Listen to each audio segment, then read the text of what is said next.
lords and ladies. This is Roppet, and today I have a different kind of video made for you. So, this is 15 things that I wish I would have known when I started playing Game of Thrones.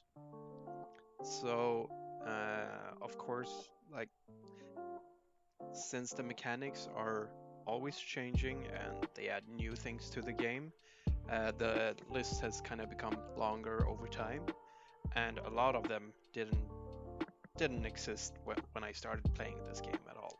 So a lot have changed, and a lot of it is for the better. Uh, this list is not in a particular order of sorts. It's just 15 things I wish I've known. So number 15, the wall. So the wall is very important, but not for the research purposes. The wall are quite squishy and weak, so I wouldn't recommend you to invest very hard into the research of the wall, because the wall it's not that great. Um, but what you need to make sure on your wall is that you have the correct commanders. So for me, this is an alt. I don't really care. It's just a gathering alt. So um, which I have some bowmen. Most of my troops are bowmen in this one. So that's why there's more bowmen on my wall. But let's say, for instance, you have a lot of cavs, then you want some cav commanders like Rob. If you have Mango, there is a few different, right? So you need to make sure that it's your main lord is on the wall. 2, that it is your best troop types that is on the wall, to make sure you get the most efficient stats while defending an attack on your city. Number 14, let's say you are getting rallied and you need to evacuate all your troops. Now, you should never do what I've just done here, which is to send it out on a square, because someone, and this has happened to me, can just teleport in to where my troops are going and teleport out, and it will become an instant hit. So your entire army will be annihilated in less than a second. That is how the mechanics works at the moment. But to make sure your troops are safe, you can either send it off to a friendly castle, or you can send it out to one of the resource nodes. Then they can't teleport in and kill your entire army. Number 13 is training ground. So training ground is really important if you want to make some free diamonds, right? So like I have here on my alt, there's several events that comes, I would say, every month or 2 months, you know. One of them is Battle of the Long Night, where you can buy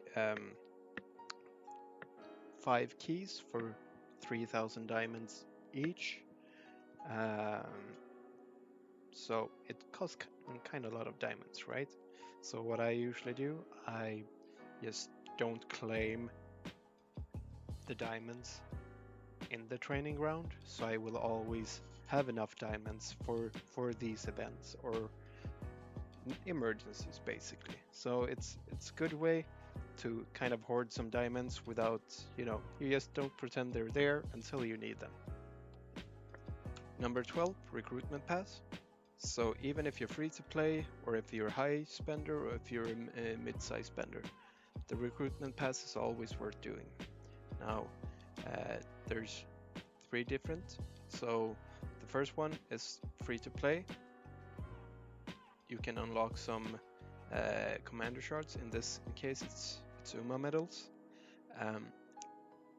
Then you have the 100 black diamond one, which if you get to level 90, you get a coupon for a castle. So you can exchange it for any one of these castles. Now, if you just start out, then I would recommend the Dune Fort that help you kill Rebel Leader, or the Crimson Fort, which gives you extra research speed. Then if you do get the Legendary Hero Pass, which is also good, you get 60 shards guaranteed of any of these heroes. So I'm doing Annie at the moment. She's one of the more expensive ones, so that's the greatest value in this pack. But let's say you need 10 Theon shards to unlock him. So in the beginning, you can just pick 10 Theon shards, or at any stage in between here, you can pick and choose, and you can change back later, which is good. Now, I have to say, if you unlock this, doesn't mean that you unlock the $10 one. So you have to unlock them both, which is 400 black diamonds. Number 11, Expedition Beyond. You should do this every day. This is where you earn materials for your refinement, and also the reset stones for the refinement of your gear. You should do it every day. Right now, this is on my alt. This is the easiest setting. I've already beaten that, and just because I'm lazy, I'm just blitzing, right? So I've done that. It's all done. I've earned myself some refreshment orb and some refinement stones to improve my gear. What is also a good thing to take notice of, it's better to complete one Expedition Beyond. So let's say I go for a higher difficulty, but I can't finish it. It's better if you do the one step lower, but complete all of the stages. Number 10, the bank. So as you can see, the bank's max level is 9. The bank helps you generate free diamonds each week, every 2 weeks, or once a month. So if you get it up to level 9 and you do 7 days investment, you basically gain diamonds faster.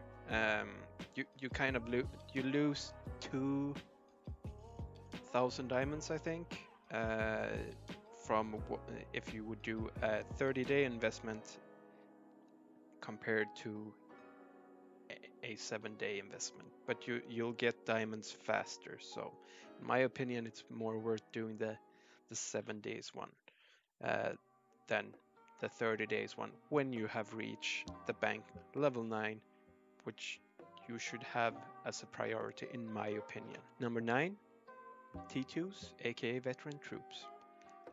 I would just unlock these ones. I would not train any of them because they're pretty much useless. So, but they're a stepping stone to T3s, so you need to unlock them.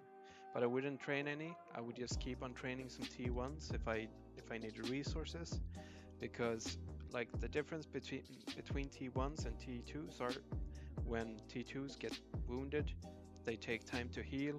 Meanwhile, T1 troops heals instantly. So T2s, no.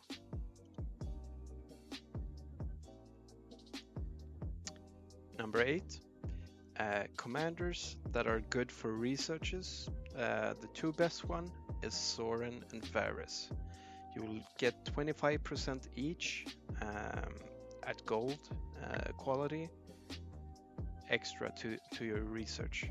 And when I say best, they're the easiest accessible ones, right? There are more commanders that give research speed, but that is, you have Tyrion, you have Sabrina, you have Raymond, and you have Marjorie. Marjorie is a little bit more expensive, but she's a very good commander in many other aspects, especially in training grounds and killing rebel leaders. But then you have Tyrion and Sabrina. They're both like limited in certain events. So Tyrion is for elite trials. You can get 5 shards per go there, and in sometimes in the daily requirement points, like for training troops and doing researches and stuff like that. So he comes up there sometimes in the elite ones and in the daily ones. Then Sabrina, she is limited to Lord of Lords, which, it's you need to rank quite high. You need to be in the top 100 to get guaranteed to get 10 of those shards. Then we also have the event that just started now, which is best effort. If you rank high here, you'll also get some shards, but you need to rank again in the top 100. So that they're quite limited. And then we have Raymond. Raymond is fairly cheap. You can get him unlocked for 20 black diamonds on coupon day. So, if you want to unlock him there, he has several more good qualities, like training speed and can't remember the last one now. But these are the commanders. So again, I think Varys and Soren is 2 of the best ones, and you should focus on getting them up to gold as soon as you can.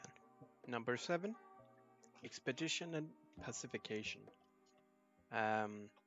This, in my opinion, is one of the most important trees of all, especially early on.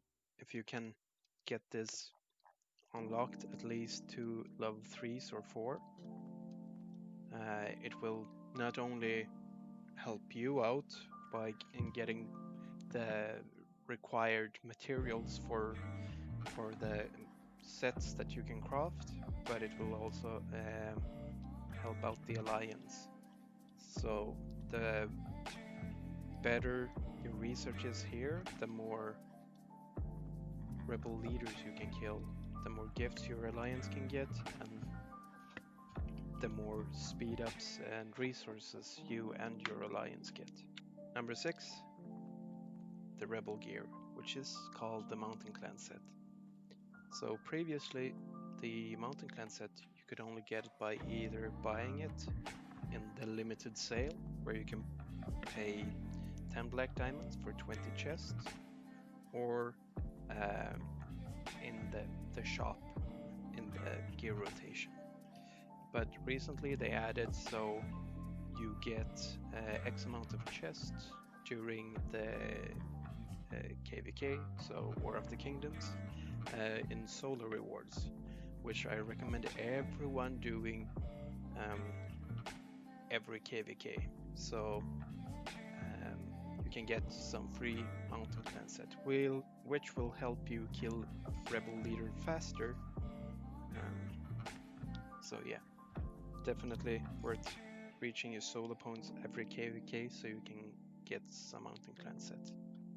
And if you're planning on purchasing it, I would recommend the limited sale, which pops out every now and then. I think it's once every 2 months, I think. And like I said, you can buy 20 chests for 10 black diamonds. Number 5, when attacking someone or doing rebel leaders, you need to check a few things first. One, that you're in the correct battle talent, which I will go in a more in-depth video, what I think is correct. 2, that you have your gear on, and 3, that you send your main lord, or else the talents or the gear won't matter. This applies on the rebel leader as well. So be sure to double check that you're sending your lord. Number 4, you need to decide what troops or troop type you want to focus a little bit more in.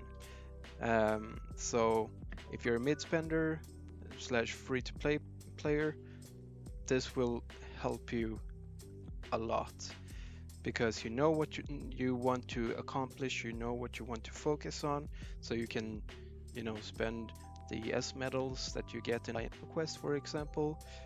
You know what troop appearances you should invest that in. It will, as soon as you decide this, it's the same with the refinement. If you know what to focus on, it will help you out a lot more. Number 3. Now, number 3 and number 4 kind of goes hand in hand, but you need to decide what to do with your account. So, do you want to be a warrior, or do you like farming more, or do you want to be a rally leader, or do you want to help out the bigger players in your alliance to fill their rallies up? Like, everyone has a role to play in this game, so you need to decide what your role is going to be, what you want to do. Number 2, make sure to get a hyper farm for each resource. It will help you out and it will help the alliance out. So right now I'm on my grain hyper farm, which produce 4.7 million in grain per hour minus the upkeep. So it's around 4 million per hour. Now this benefits you for all your troop training and anything that you need, basically. And the rest that you don't need, you can just ship off to the alliance. So that will help everyone out. And also, if you can, get a Hof castle, which basically means a low-level lord with a level 17 castle that you can execute just to stack your Hall of Faces buff. I will do a more in-depth video on that at a later stage. Number 1, dragon skills. They're very important, so make sure to tailor them to either your main account or your rally leader's account, or to your own account. So in this case, this is my farming account, so I have loads of gathering talents or skills. So it increases my gathering speed and the amount of resources I get. So that's my top 15 things I wish I would have known before starting to play Game of Thrones Winter is Coming. Did you find it helpful, or did you think that I missed something? Would you like me to add something to this list? And if you made it all the way to the end, I thank you. And currently there's a event going on which you can gift different packs to people. So this event will still be going on for a few hours from this upload. So the first person who comments with their nickname down below and what pack you would like, War Preparation or War Supply, will get one gifted to them in game by yours truly. Thanks for watching. I'll see you in the next video.